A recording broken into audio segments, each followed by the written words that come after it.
Zdravím všetkých. V tomto videu odokriem svoje karty.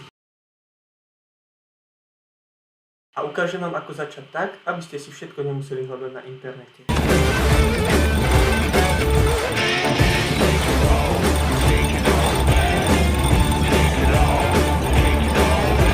Bude to 6 investičných pravidiel, na základe ktorých odporúčam každému spraviť si svoj vlastný prieskum.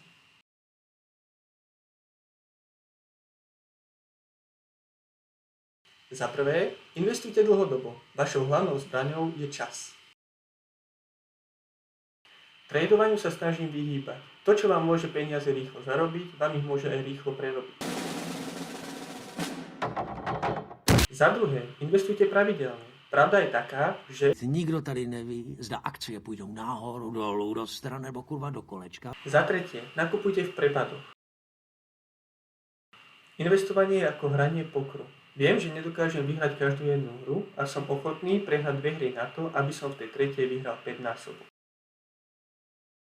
Dôležité je nezlaknúť sa hneď na začiatku pri prvom prepade. Za štvrté, investujte s rozumným množstvom. Najlepšie je začínať od 50 do 100 eur mesačne. Mluvil jsem o tom. Takýmto spôsobom síce veľa nezarobíte, ale ani veľa neprerobíte. Tu ide o to, aby ste nabrali obrovské množstvo nových skúseností. 5. pravidlo. Buďte trpezliví. Určite si investičnú stratégiu, ktorú budete dodržiavať za každých okolností. Už? Ne. Môžu? Ne. Teď? Ne. Už? Ne. Tak teď? Ne. Posledné najdôležitejšie pravidlo. Vytvorte si finančnú rezervu.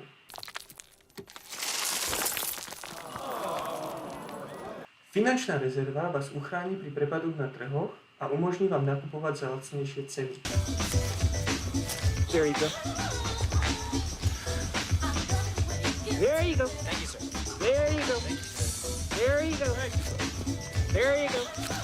Viem, že investovanie nie je pre každého a niekto by nezačal investovať, ani keby tým zabránil koncu sveta. Vás netrápí, že se blíží konec světa? Mám mu to prozradit?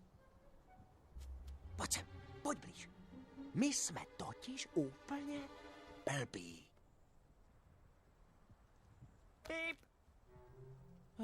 Prajem všetkým, ktorí sa rozhodli investovať, veľa šťastia a pevne verím, že po čase bude každý oslavovať. Everybody dance now. Yeah, yeah, yeah, yeah. Everybody dance now. Yeah. A samozrejme, užívať si tie tučné zisky. Majte sa.